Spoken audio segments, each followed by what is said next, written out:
In a world where everything is easily exposed, from personal habits to intimate thoughts, there's a lesson not everyone realizes in time. Discretion is a form of strength. When you let others know too much about you, your weaknesses, your thoughts, your relationships, or the things you deeply desire, you're unintentionally handing them a dangerous kind of power. The power to judge, to manipulate, or to hurt you at any moment. Not everyone deserves to enter your inner world. And just because you are genuine doesn't mean you will always be met with kindness. Sometimes the deepest wounds come from those who once knew you too well. Remember this: the wise do not reveal everything, the profound do not express everything, and those who have lived and learned understand that keeping a part of yourself to yourself is not loneliness. It is a wise choice. In the modern world, where chaos and noise have become part of daily life, it becomes increasingly vital to turn inward and quietly listen to ourselves. Amidst the clamor of city life, the echo of work, and the constant stream of worries, seeking inner peace is no longer a distant dream. It is a genuine necessity for maintaining mental well-being. Those who have found their place of stillness often return to meditation, a powerful method for bringing the mind back to a state of calm. Meditation spaces, like rows of gentle green trees or a quiet corner in a temple, become sanctuaries where we can momentarily set aside the burdens of life and reconnect with the voice within. Though it may appear to be merely sitting in silence, in truth, that very moment is an entry into a sacred space where each breath and each passing second opens the door to authenticity and liberation. Zen master Thich Nhat Hanh once said, "Peace comes from within. Do not seek it without." These words are not just a perspective, but an invitation to embark on a journey of self-discovery. As we begin to realize that peace does not arise from external possessions, but from the stillness of the heart, we come to understand that each present moment is a miracle, the very place where life truly begins. A profound Buddhist story further illuminates the essence of stillness. Once, a young monk asked the Buddha, "Master, why can't people find peace amidst all their worries and troubles?" The Buddha replied, "Worries are like clouds in the sky. Only when you pause and look quietly will you see that beyond the clouds, the sky is always clear." This story reminds us that only when we dare to look inward, to let go of worries, cravings, and aversions, can our mind merge with the vast atmosphere of our true nature, a sky that is ever clear, peaceful, and free. Moreover, in the Buddhist tradition, stillness is considered a foundation for spiritual practice. From the scriptures of the Dhammapada to the teachings of Zen masters, there is a recurring emphasis on cultivating the mind through meditation in order to see the truth of life. It is said that in a quiet monastery nestled in the mountains lived an elderly monk who led a simple life, yet radiated profound serenity.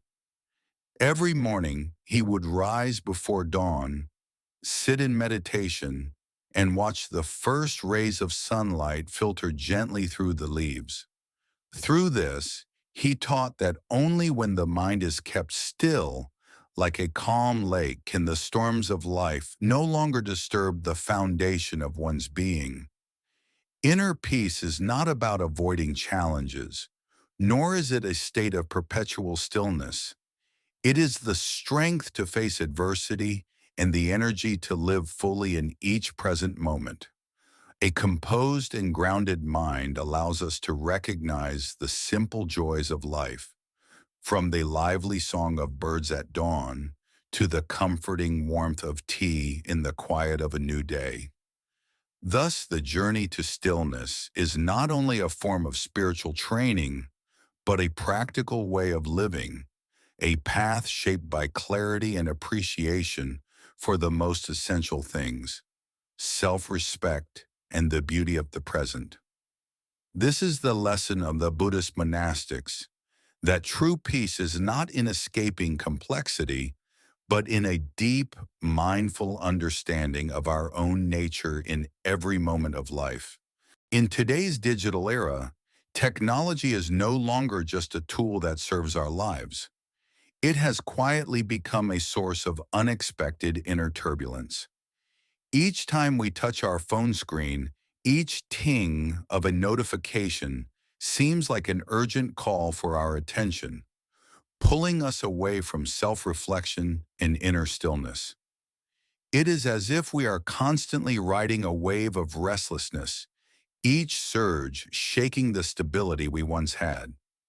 Buddhist monk Matthieu Ricard once likened social media to a marketplace of the mind, a place where endless noise and waves of information gradually take over our inner space. Like a bustling market, each product of information on display holds its own seductive charm, making it difficult to look away.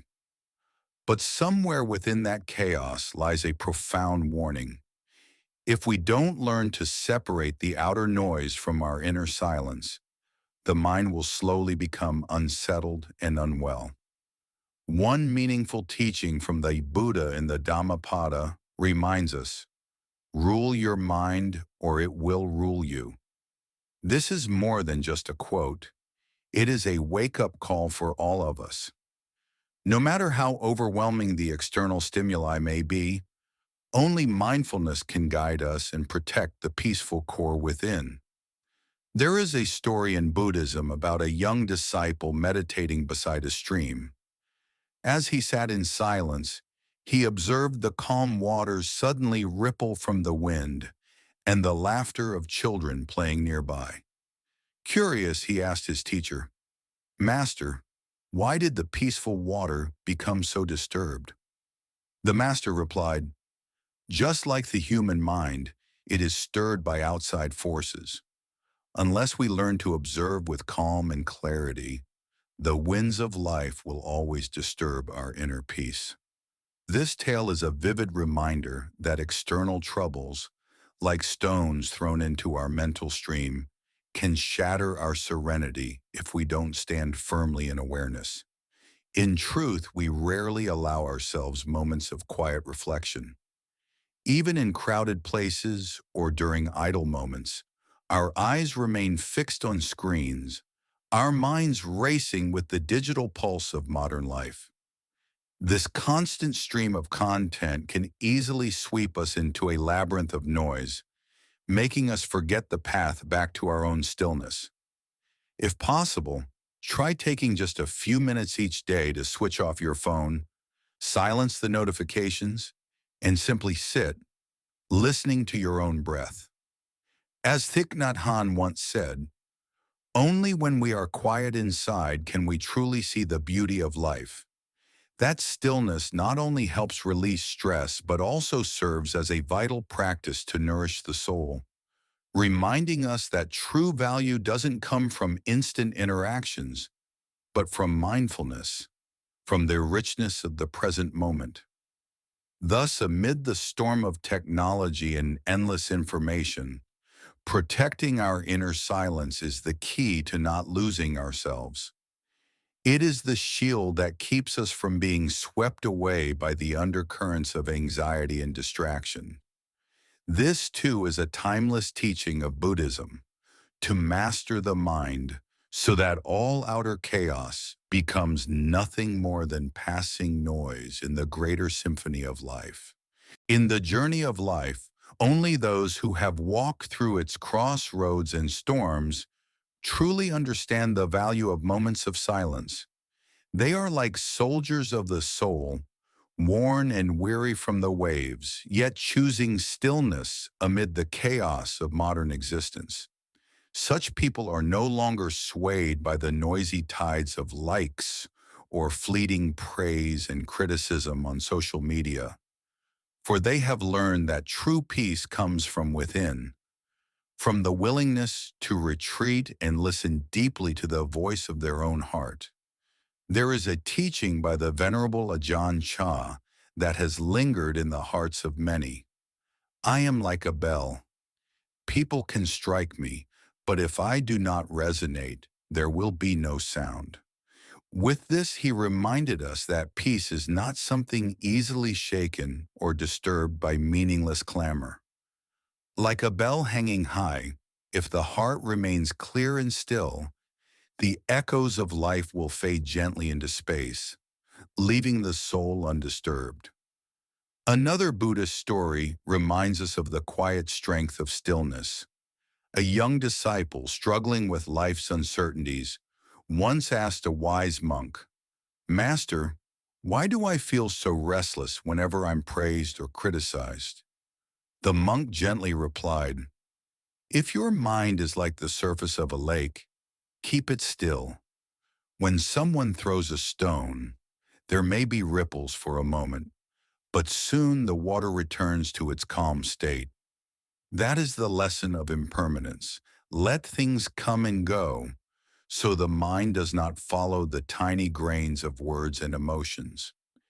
It is through experiencing failure and fragmentation that the seasoned heart realizes the only way to soothe life's agitation is to turn inward.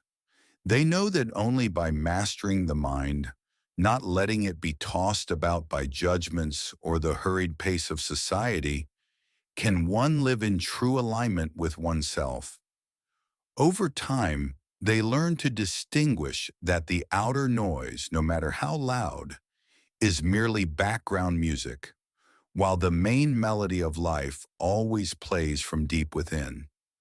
Those with hearts that have endured no longer see retreating inward as weakness, but as a profound strength.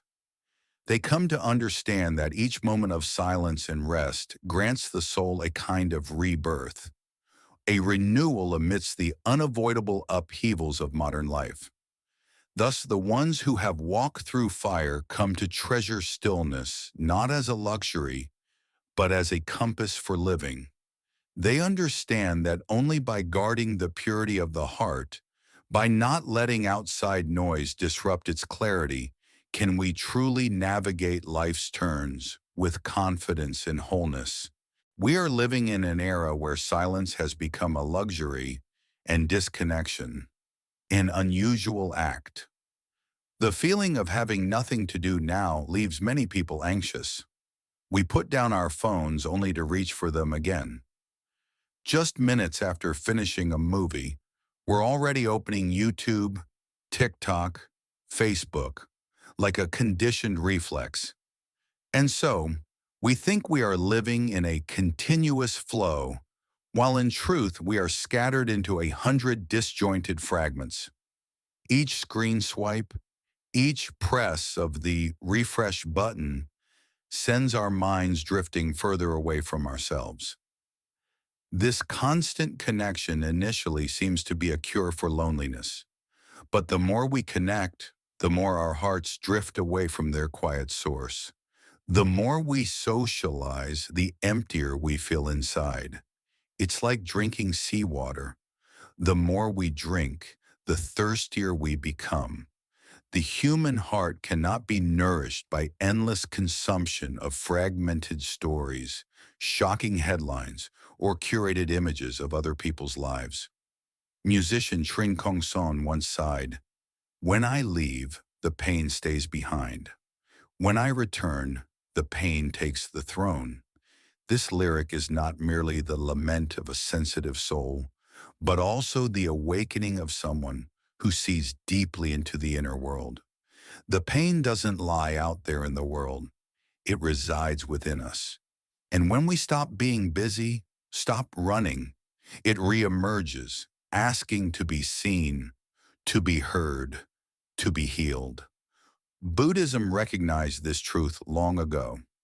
The Buddha did not teach us to turn away from the world, but to engage with it without drowning in it. In the Satipatthana Sutta, The Four Foundations of Mindfulness.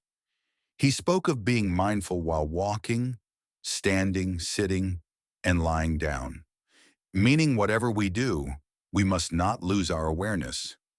Yet in the modern world, we lose ourselves every day.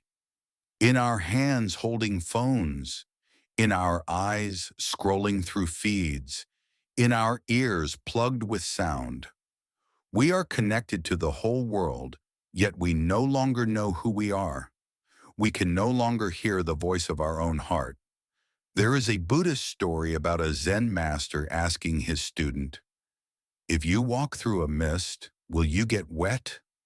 The student replies, "Not immediately, but over time, I'll gradually get soaked without realizing it."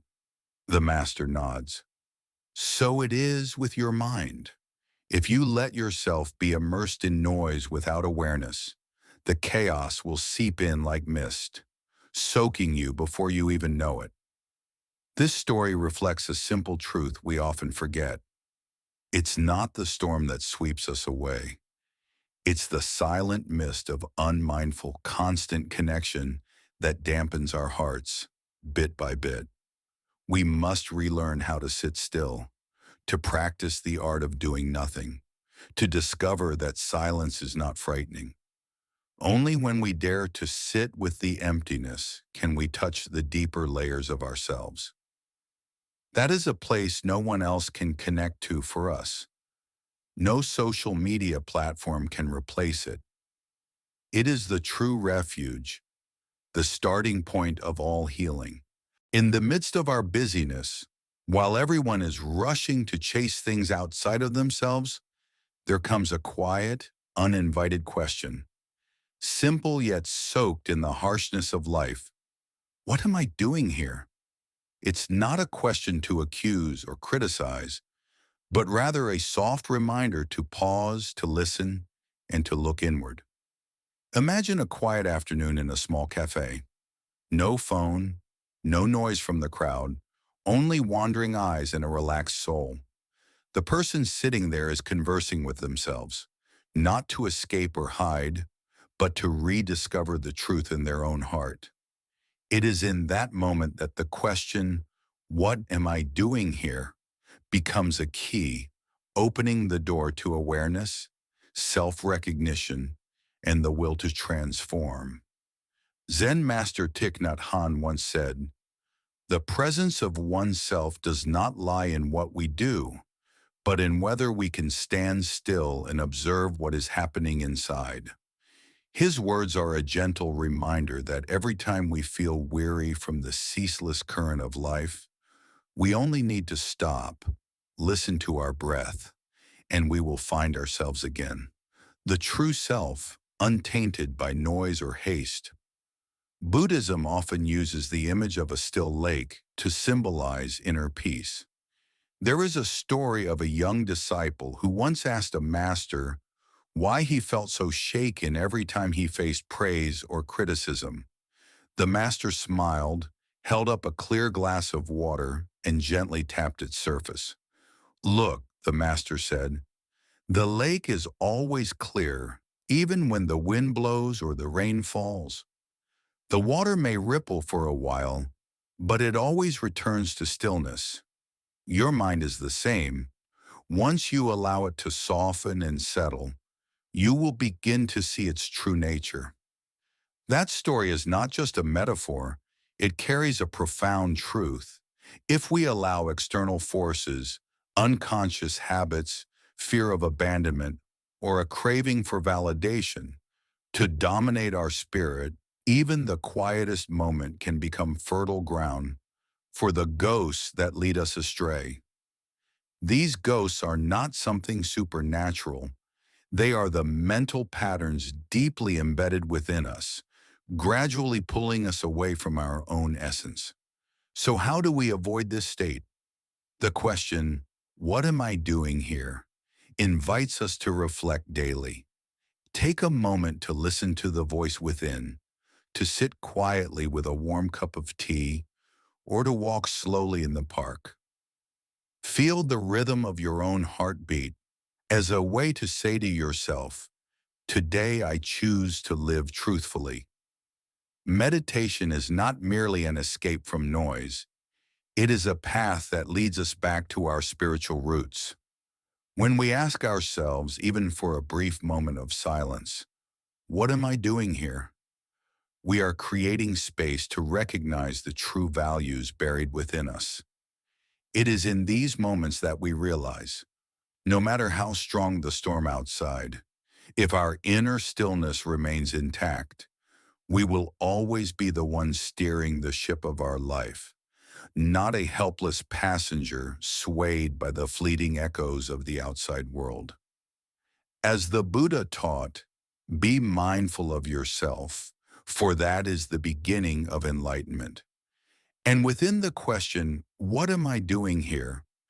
We hear the call of our own soul, a call to live fully, consciously, and with deep love for ourselves. There is a quiet yet undeniable paradox unfolding in modern life. The more choices we have for entertainment and distraction, the more prone we are to anxiety. We can talk to dozens of people through a phone screen, yet struggle to sit alone with ourselves for even 5 minutes. We know how to take beautiful photos of food, tell captivating stories on social media, yet we fumble when faced with the emptiness inside.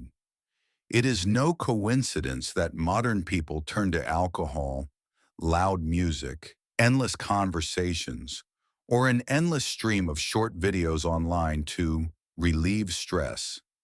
It's not that they cannot sit still, it's that they are afraid to, because when stillness comes, every noise from within begins to surface. Long suppressed anxieties, unacknowledged sadness, unnamed longings. And since they don't know how to face these feelings, they choose to avoid them.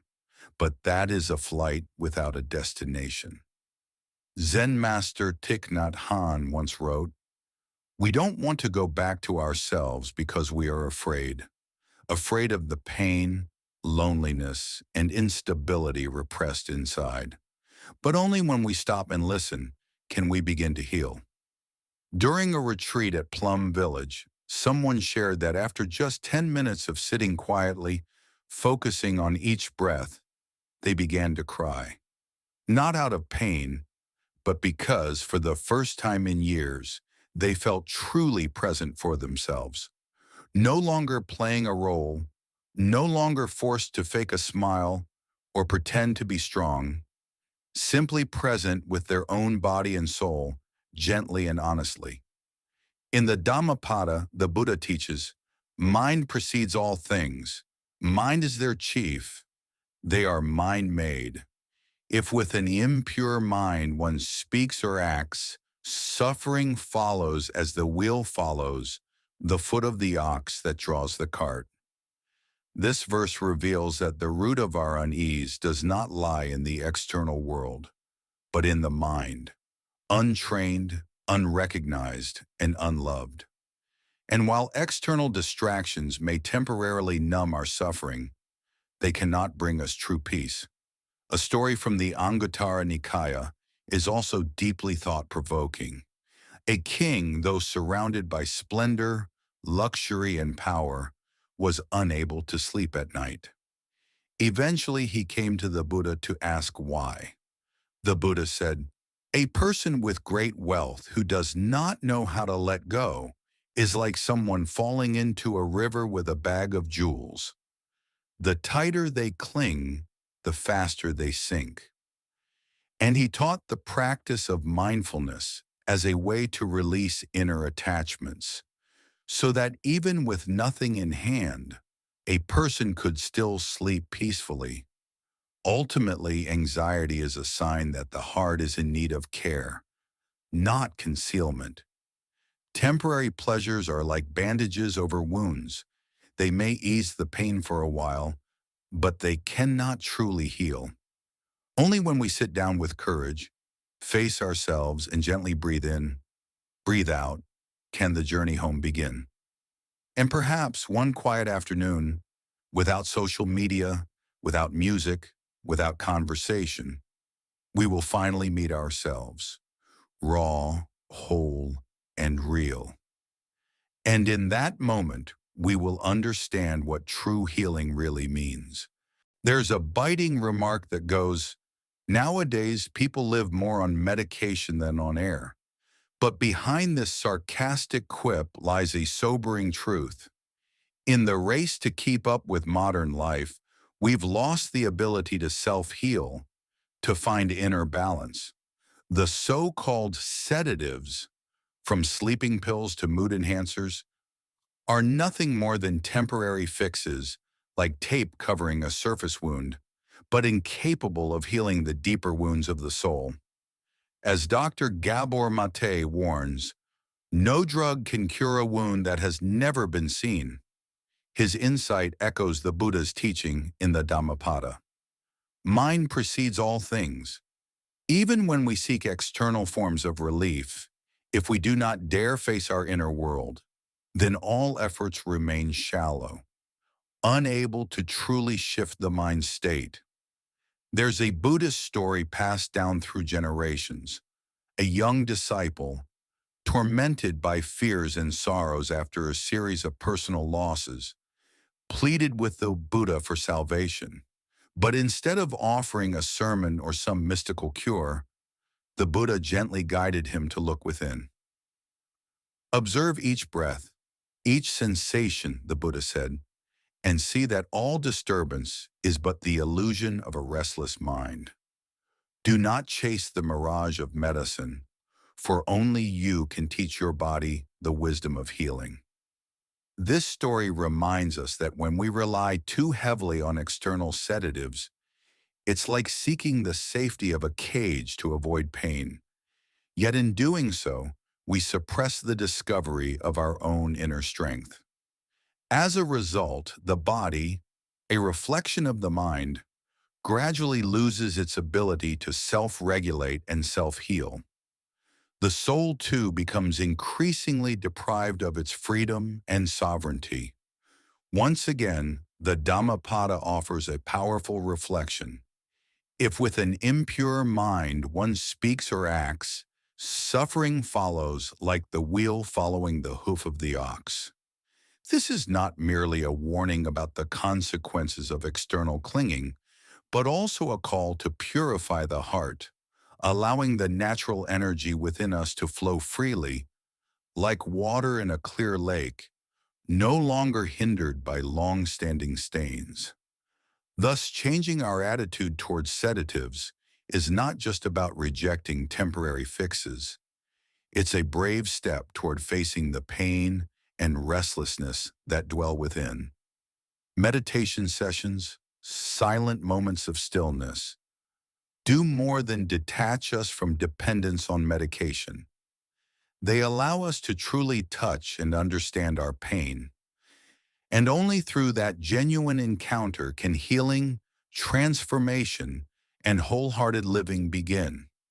The choice between escaping through medication and courageously facing life with a mindful heart is a trade-off each of us must consider.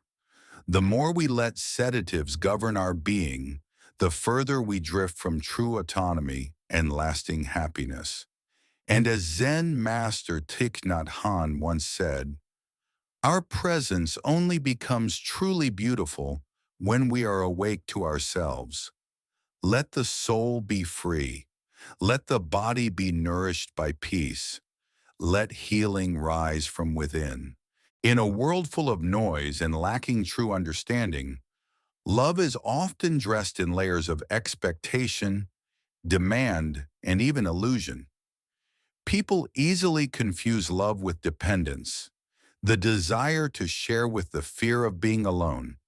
And so, when a relationship no longer brings peace but only leaves the heart entangled, we begin to ask, am I in love or am I slowly losing myself? Zen master Thich Nhat Hanh once expressed it simply yet profoundly. True love brings peace, not attachment. The one who truly loves us isn't someone who keeps us in a state of longing, anxiety, or constant waiting and control. Rather, they are someone who gives us space to grow, to return to ourselves, to listen, and to be heard. If love causes tension and inner restlessness, then perhaps it is not love, but attachment, a desire to be validated, to be filled.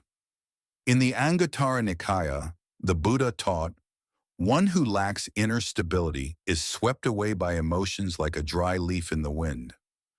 A person who is not anchored within often loves from a place of fear, fear of losing, fear of being left, fear of not being loved back.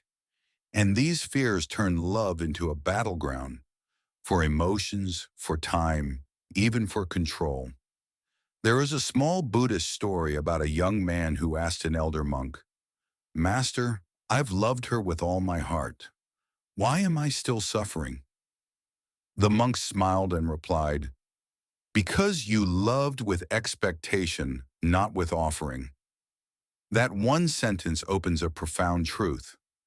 Love that arises from inner wholeness does not demand. It does not seek to mold the other into something that makes us happy. When we are full within, we love by giving, not by seeking compensation. A person with a rich inner world loves from abundance.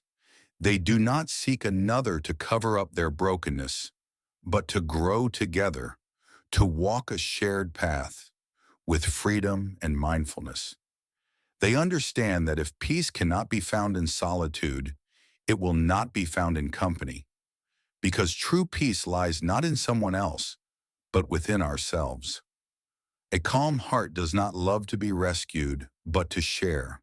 And when love becomes a gentle presence, free of pressure, free of clinging, then whether the other person stays or goes, we do not lose ourselves. So when the heart begins to stir, ask yourself, is it love or is it peace? And if peace must be traded for a relationship, then choose peace with courage. For true love, in the end, is simply two free and grounded souls, not two lost ones clinging to each other to survive. Imagine holding a brilliant lantern in your hand, yet covering your eyes and ears. No matter how radiant the light, you'll still stumble, unable to see the path ahead. In the same way, if we don't know how to observe and listen to our inner world, then all the love, happiness, or peace outside of us are just dim rays. They cannot truly guide us on our real journey. Loving oneself is not selfish. It is the foundation of maturity. When we truly understand and value ourselves, we no longer need to depend on others for happiness. It's like lighting a bright lamp from within. Not only does it illuminate itself, but it also lights the winding paths of life we must walk. As Zen Master Thich Nhat Hanh reminds us, if you do not observe yourself, you will easily get lost in the ocean of life. This teaching is not only a call to mindfulness, but also a gentle encouragement for each person to nourish and care for themselves. Every time we pause and listen to our inner voice, we realize that true light can only be found within, powerful enough to shine through any darkness. In the rich wisdom of Buddhism, there's a story of a young disciple who constantly searched for happiness from the outside, in compliments, praise, and fleeting relationships. Every time someone admired or loved him, he felt uplifted, momentarily radiant. But once those moments passed, the quiet shadow of loneliness would return. One day his teacher told him, "Imagine your self-love as a lantern. If you let others hold it for you, when they walk away, you'll be left in darkness. But if you light that lantern yourself and keep it with you, its light will always dwell in your heart." This story drifts like a soft breeze through the soul, reminding us that true love doesn't come from longing to be filled by someone else. It comes from self-nourishment, gentle comfort, and tender care for ourselves. When you know how to love and tend to your own being, each breath and every moment of your life becomes precious and radiant. Think back to the moments you felt most whole, perhaps sitting by a window watching the moonlight shimmer on water, or walking through a quiet garden in the early morning. Those were the moments when you truly felt your own presence, without needing anyone's approval, because within you, there already glowed a timeless lantern. This is the invitation, to realize that only when we learn to love ourselves are we ready to welcome everything else with ease. True freedom, peace, and joy do not lie out there. They reside quietly within the heart. Like a guiding light, they keep us from drifting away in the fast-moving currents of modern life. When we look back on our path, we may realize that seeking peace is not an easy task. It is not a destination we arrive at in a single moment, but a long, unfolding journey, one that asks us to face ourselves deeply at every step. Peace is the stillness within, not the quietness of the world around us. The Buddha once taught, "A peaceful mind is the result of inner stillness." What in the world outside can truly disturb your soul? Only you can sustain your own peace. This teaching highlights a timeless truth. Peace does not come from changing circumstances, but from how we perceive and respond to the waves within us. When we learn not to be swept away by the tides of emotion, but instead remain steady and grounded, we begin to truly understand the value of peace. A Buddhist story tells of a master and disciple walking together in the mountains when it suddenly began to rain. The master said, "The rain has arrived, but my mind is undisturbed." The disciple asked, "Master, how can you say that when the rain is soaking everything?" The master smiled and replied, "The rain may wet the body, but it cannot touch the mind. It is my mind that decides whether the outer change affects me. If the mind is calm, no matter how strong the wind or rain, I remain unshaken." This story reminds us that inner peace is not about avoiding change or hardship. True peace is the capacity to remain stable and centered, even amidst turmoil. The journey to inner peace is not a race toward a finish line, but a practice of awareness, patience, and transformation from within. It is cultivated in every moment, while meditating, working, facing adversity, or simply listening to the voice within. When we learn to pause, to stop rushing after life's endless demands, we start to feel what true peace really is. Buddhism teaches that each time we return to ourselves, we refresh our soul. Like tending an ancient tree, if left without water or care, it withers. But if we nourish and water our heart, it remains lush and alive, even in times of hardship.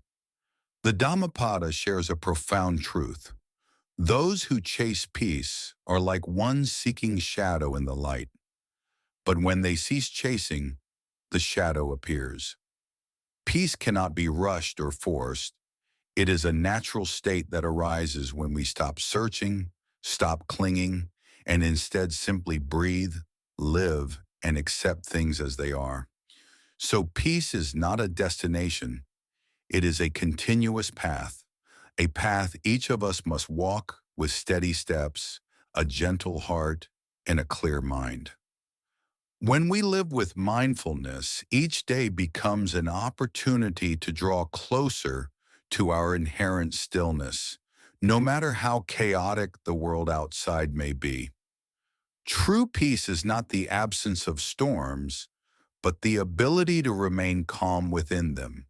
When we pause to listen to the voice of our heart in the quiet of the night, we begin to realize that there is no place in this world that can offer us complete peace except for our own inner self. The journey back to ourselves is not only a process of discipline, learning, or letting go of external attachments. It is also a journey of trust, the courage to face our own hidden pain and quiet joy. As the Buddha taught, be awake to yourself, for that is the beginning of all enlightenment. We begin to see that each moment we live true to our nature, no matter how small, becomes a thread in the rich tapestry of a meaningful and fulfilled life. Amid the vast noise of the world, let your mind become a place of refuge, a sanctuary where you can always return when the storms of life grow too heavy.